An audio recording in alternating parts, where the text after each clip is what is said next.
Viename danguje gyveno mažas, pūkuotas debesėlis vardu Pūkutis.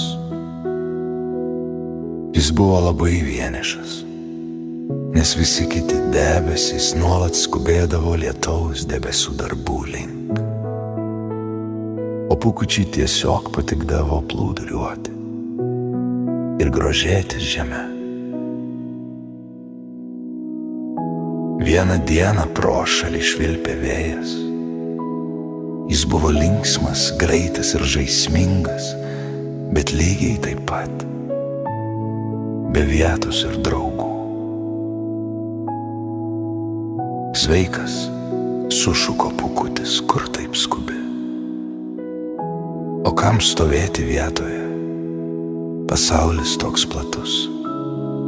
Atsakė vėjas, sustodamas pirmą kartą per ilgą laiką. O gal pabūtum su manimi? Kartu galėtume pamatyti dar daugiau. Vėjas sutriko. Niekada negalvojo, kad kažkas gali norėti jo draugystės.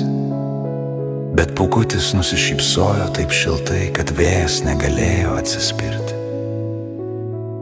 Nuo tos dienos jie tapo neišskiriamais draugais, vėjas stumdavo Pūkutį per dangų. O Pūkutis piešdavo juokingas formas žemės gyventojams. Ten atrodydavo zuikiai, drakonai ir netgi širdelės. Tu nuostabus.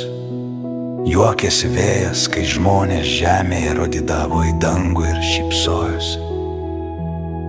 Ir tu esi geriausias draugas, kokį turėjau.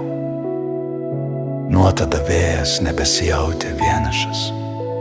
Pūkutis suprato, kad draugystė gali pakelti aukščiau už visus debesis.